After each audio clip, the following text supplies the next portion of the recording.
Right. Good evening, ladies and gentlemen. Tonight, we are once again talking about popular diets. In the last session, we looked at the 5-2 diet and also the paleo diet.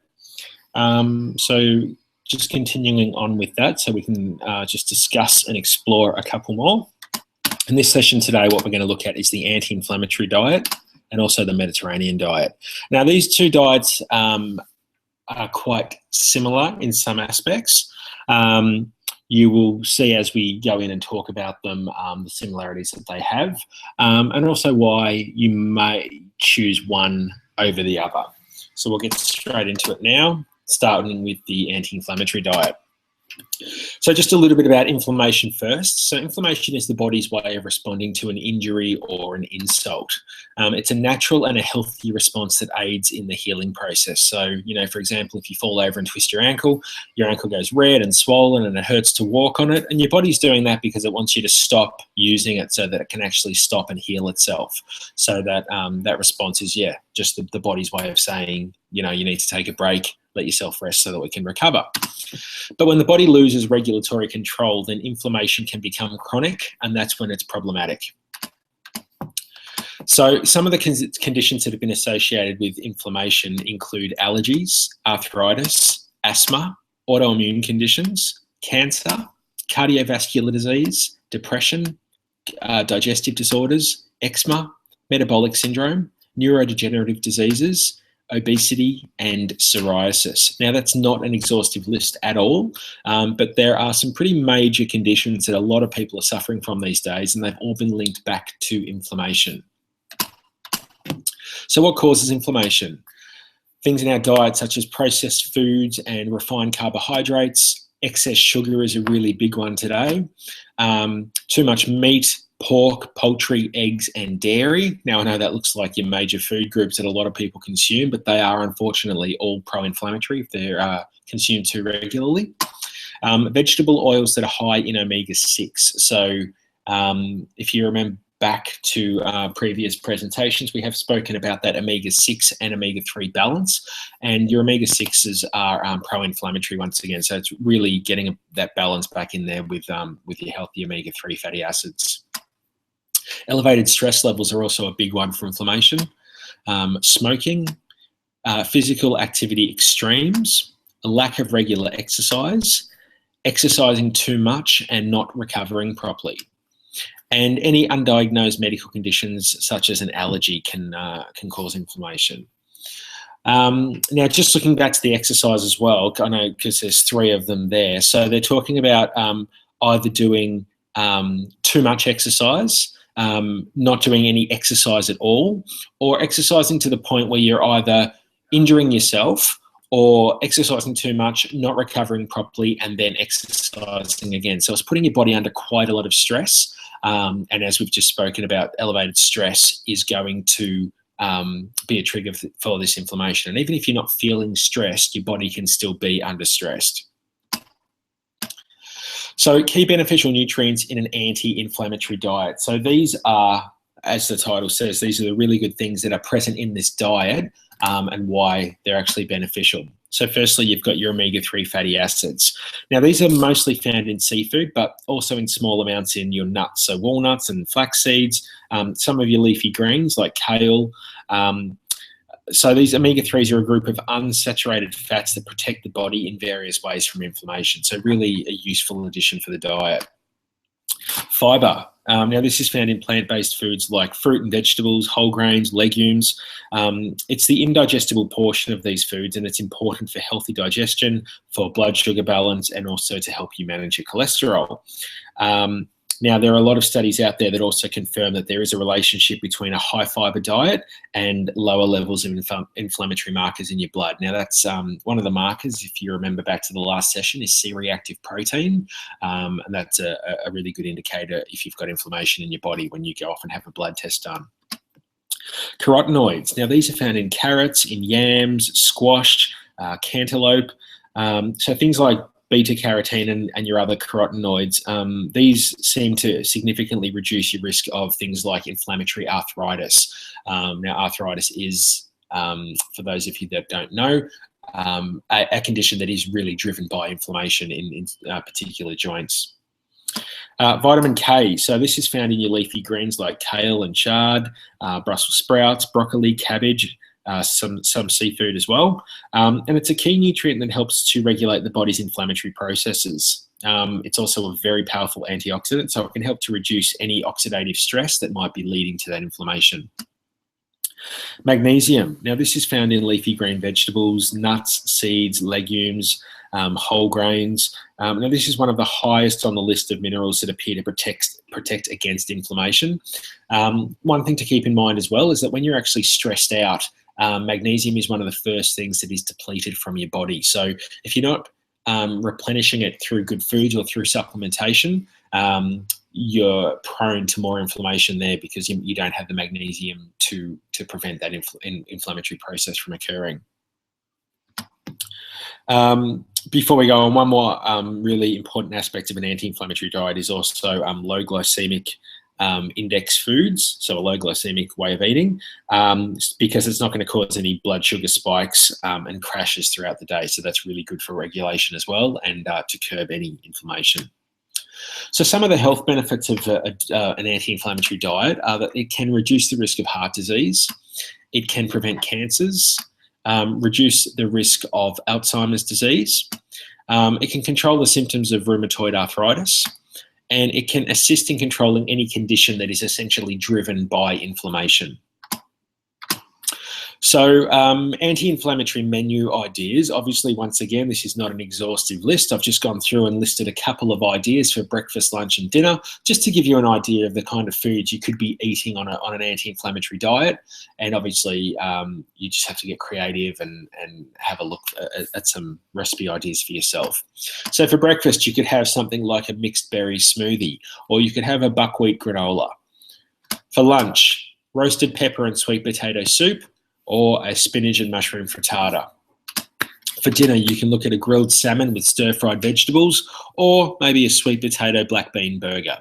Now, there are tons and tons of websites and recipe books and health books out there on anti-inflammatory diets that are filled with recipe ideas and menu ideas, and you really are only limited by your creativity. So once you know what it is that you should be eating, you really just have to do some food combining. And you can also just Google some lists of pro-inflammatory and anti-inflammatory foods, and you get a pretty clear idea of what foods you should be avoiding and what foods you should be including on a daily basis. So that is the anti-inflammatory diet, a really quick summary of it. Next, we're going to look at the Mediterranean diet. Now, this is one of the most useful diets for cardiovascular health. It's also one of the most researched diets, and it's undergone investigations with links to cancers, diabetes, stroke, Alzheimer's disease, hypertension, high cholesterol, cognitive performance, and has also been shown to be effective both as a preventative and from a treatment point of view. So that second point is just saying that not only is it great for cardiovascular health, but they also have studies that show all of these other things are reduced or can be prevented, or your risk factors greatly reduced by following a diet such as this. So this is just a quick diagram showing how the Mediterranean diet works. So if we look at the top, your meats and your sweets are in a category that they say you should eat less often. Below that, poultry, eggs, cheese, and yogurt. So you have moderate portions of them daily to weekly. Fish and seafood come in your often, at least 2 times a week. You need to be consuming them. And then daily serves of fruits, vegetables, breads, pastas, rice, other grains, potatoes and olive oil, beans, nuts, legumes, seeds, herbs, and spices. And down the bottom it says, be physically active, because we know that that is a really important part of any healthy diet and lifestyle. And also to enjoy your meals with others. That kind of community interaction of eating and sharing your food with other people has also been shown to just reduce stress levels and promote happiness. And the people that kind of eat in this way are always sharing their food with big groups of people, whether it be family or friends, and they've been shown to have the longest lifespans. So they think that that component may also play a part in that. Some of the main considerations with this diet are the generous use of olive oil. Now, I guess the thing with olive oil is that there are specific compounds within it, and these compounds seem to inhibit the LDL oxidation, which is your bad fats and your bad cholesterol, and it actually gets rid of all your bad cholesterol out of your body and promotes that healthy cholesterol. So this diet really is about a generous use of olive oil with your meals. A high consumption of your plant-based foods, and that is every single day. A frequent but moderate intake of red wine with meals. So the component of red wine, resveratrol, is an antioxidant. It is anti-inflammatory. And yeah, following this diet plan or this lifestyle, the people that do it, which is, these European countries, always seem to be drinking red wine with their meals. And I think that has been shown to have a benefit as well. Moderate consumption of fish, seafood, fermented dairy products, so things like kefir or really good quality yogurts, etc. Poultry and eggs. Low consumption of red and processed meats. So they say maybe once a week if you're having red meat, and if you can avoid those processed meats, that's even better, because there are a lot of nasties can be found in those things. And also a low consumption of your sweets. So who would benefit from a diet such as this? So anyone who's got cardiovascular disease, and as I said earlier, for both treatment and prevention. Someone with high cholesterol, if you're overweight or obese, type 2 diabetics, and someone who also has other blood sugar disturbances, someone who has metabolic syndrome, and anyone with hypertension, which is your high blood pressure. Some of the considerations for this diet: your fish intake should be variable instead of just having one type of fish all the time. So if you're having fish three or four times a week, don't always have tuna and don't always have salmon.